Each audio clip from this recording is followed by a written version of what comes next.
لبیک یا رسول اللہ صرف ایک نعرہ نہیں ہے، یہ اپنے نبی پاک کی بارگاہ میں حاضری کا ایک عظیم تحفہ ہے۔ جس دن نظر کرم ہوگی آقا صرف اتنا فرما دیں گے، آ جا، کب سے تو پکار رہا۔ یہی تو ہمارا مشن ہے یا رسول اللہ، ہر ستم ہر مصیبت گوارا ہے، بس ایک بار کہہ دو کہ تو ہمارا ہے۔ ہوبلی کے کیا حالات ہیں میں نے معلوم کیا، تو ظاہر سی بات ہے میرے عزیزو، جو ہماری روایات باقی ہیں اسی روایت پر عمل کرتے ہوئے ٹھیک جس دن حضور پاک کی عید میلاد تھی اسی دن یہاں پر جلوس بھی نکلا۔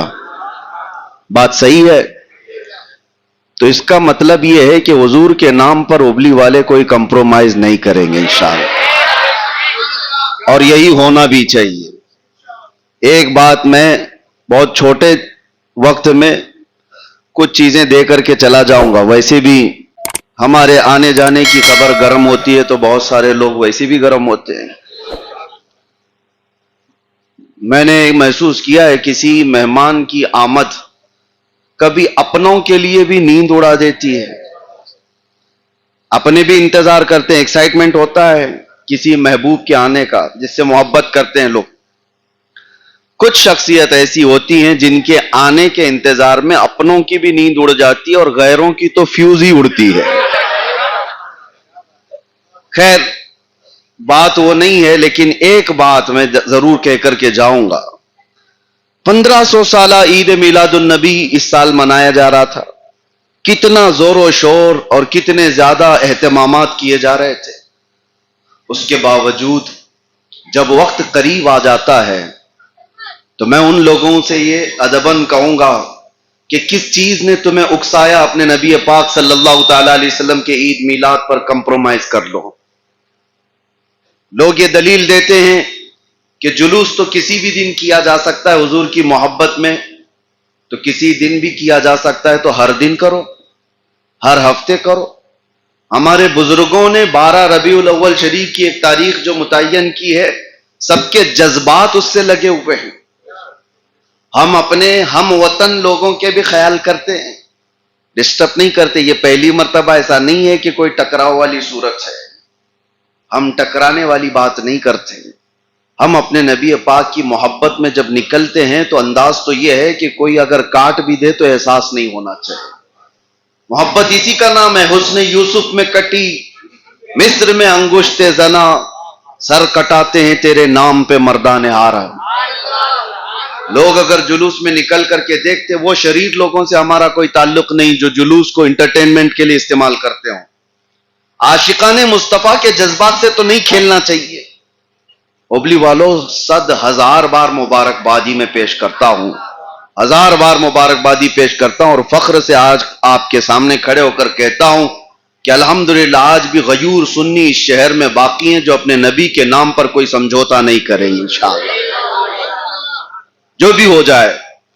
کیا آپ رمضان کی عید آ جائے، بقرعید آ جائے تو اٹھا کر کے کسی اور دن رکھ لو گے، یا پھر چاند سے کہو گے تھوڑے دن بعد نکلنا؟ کیا حالات ابھی گرم ہیں، خراب ہیں؟ کبھی جمعہ میں ایسی نوبت آ گئی تو کیا جمعہ اٹھا کر کے اتوار کو رکھ لو گے؟ نہیں، ان اللہ تبارک و تعالیٰ کی بارگاہ میں ایام مخصوص ہیں، جو دن مخصوص ہیں انہی دنوں کے لیے یہ چیزیں مخصوص کی گئی ہیں۔ یہ میسج میں آج میلاد جلوس کے بعد اس لیے دے رہا ہوں کہ آگے سب کے ذہن میں یہ بات رہے کہ اگر کسی کو کسی نے قوم کا بڑا سمجھا ہے یا پھر آپ پر ٹرسٹ کرتے ہیں، اعتماد کرتے ہیں، تو کم از کم قوم کے ساتھ یہ کھیل نہیں ہونا چاہیے۔ چاہے ہمارے ساتھ کوئی بھی چیز ہو جائے، لیکن قوم کی جو ہمارے ساتھ محبتیں جڑی ہوئی ہیں اس کے ساتھ کھلواڑ نہیں ہونا چاہیے کسی اور کو راضی کرنے کے لیے۔ ایک بات یاد رکھیں کہ جس کو راضی کرنے کے لیے سب کیا جاتا ہے یہ کبھی راضی نہیں ہوتے، کبھی راضی نہیں ہوں گے۔ آج تم سے تمہارا جمعہ چھین کر کے یہ کہیں گے تم نیوٹرل بن جاؤ، سیکولر بن جاؤ، کٹر نہ بنو، لیکن کل کو اس کے بعد پھر کسی اور چیز پر یہ چیزیں ہوتی رہیں گی اور کبھی تم سے کوئی راضی نہیں ہو سکتا۔ مجھے